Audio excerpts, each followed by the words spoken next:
suis un peu à contre-jour, hein. Trop bien. Alors attends, on va enlever et puis on va se démerder autrement. Bon et bah salut tout le monde, j'espère que vous allez bien. Aujourd'hui je vous retrouve à la montagne d'où mon accoutrement est sur mon balcon. De base on devait avoir une magnifique vue, sauf que je suis à contre-jour et deux, il y a du brouillard. Donc j'ai juste la luminosité et voilà. Mais aujourd'hui ça ne nous empêche pas de faire une vidéo sur quelque chose que je voulais vous parler depuis un bout de temps, mais je préfère le faire à la montagne parce que c'est un endroit où je me sens bien, où je me sens mieux et où j'avais envie de vous parler de ça. Donc aujourd'hui je voulais vous parler des moments ou des périodes de la vie où ça va pas. Voilà. Il y a des moments dans la vie où ça va pas. Et moi, en ce moment, je suis un peu paumée, je suis un peu dans une incertitude. Mais c'est ok et j'accepte qu'il y a des moments où c'est comme ça, où ça va pas forcément très bien. Ça peut pas aller bien tous les jours. C'est utopique de dire que tous les jours ça va bien, que tous les jours ça peut aller bien. La vie c'est pas linéaire. La vie c'est vraiment en dents de scie. Il y a des moments où ça va très bien, après ça va moins bien, après ça va pas du tout, puis après ça remonte. C'est comme ça la vie. On ne peut pas toujours aller bien. Et moi en ce moment je me sens un peu plus fragile, plus faible, mais surtout à replonger dans des mauvaises habitudes ou dans des comportements destructeurs. Voilà. Donc je me sens plus craintive de retourner dans mon trouble alimentaire ou de retomber dans des comportements autodestructeurs. Je sais pas si je me mens à moi-même, mais je me dis que c'est passager.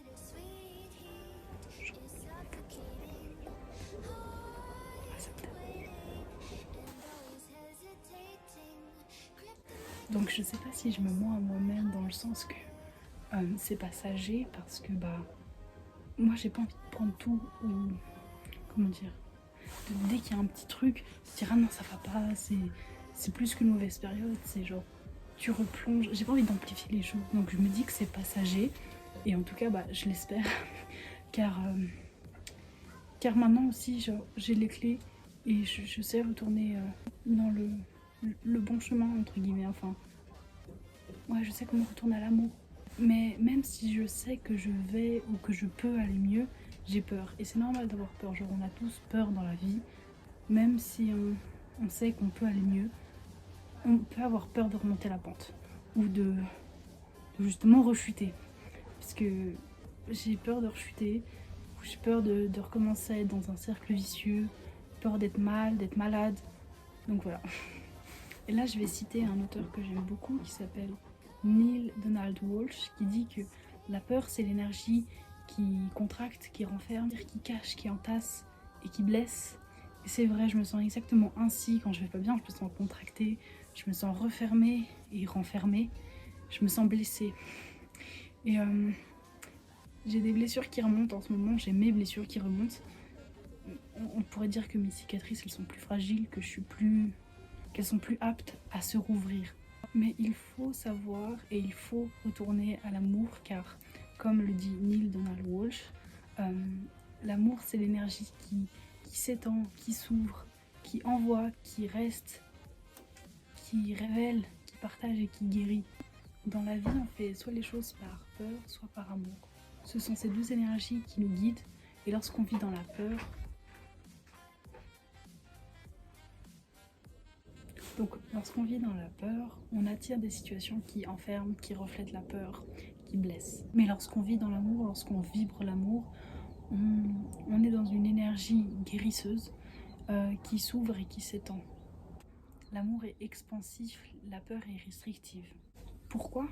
Parce que lorsqu'on est en permanence dans la peur, vu qu'on attire ce que l'on vibre selon la loi de l'attraction, on va attirer des situations qui reflètent de la peur, qui reflète notre peur. C'est le principe même de la loi d'attraction. La peur, elle bloque, elle n'étend rien, elle renferme. La peur empêche d'agir, la peur restreint. Mais lorsque on vit dans l'amour et qu'on agit par amour, là, on brille, on s'ouvre au monde et aux autres et on s'étend. Donc on agit soit par peur, soit par amour.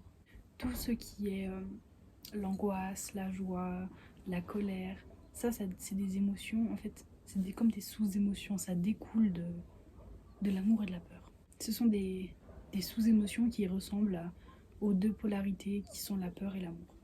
Les deux seules énergies d'action sont la peur et l'amour.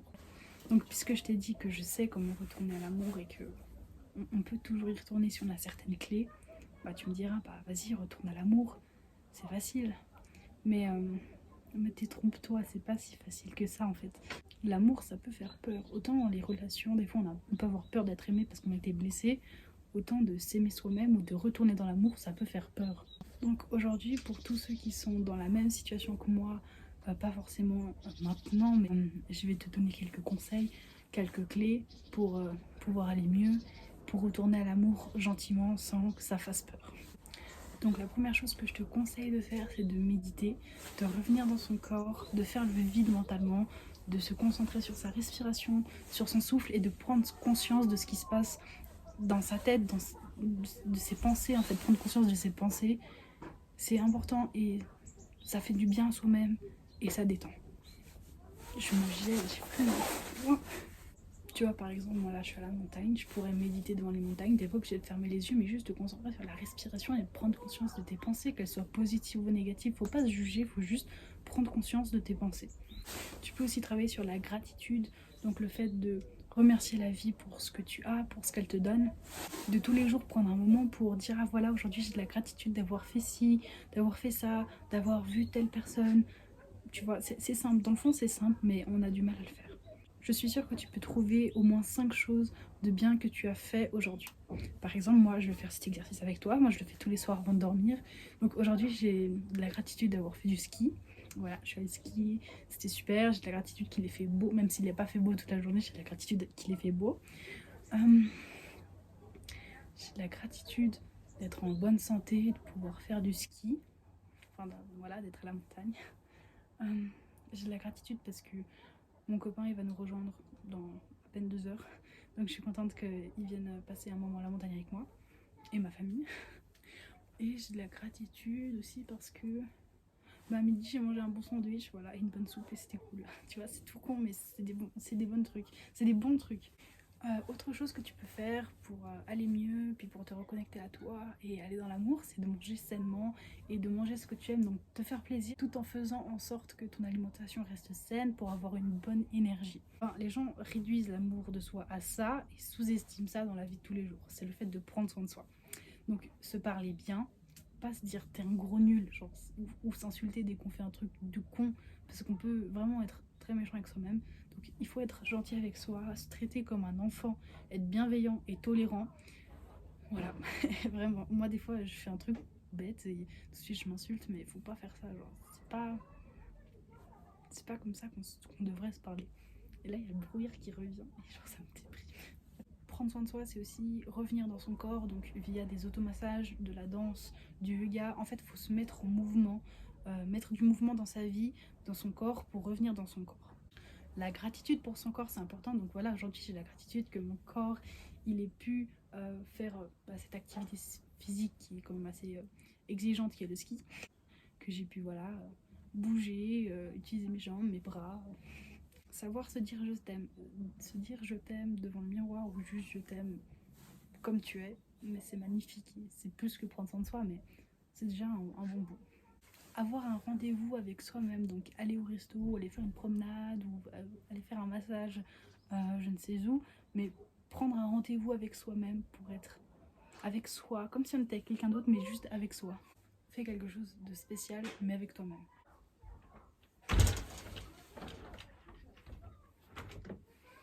Vivre ses émotions aussi, c'est important.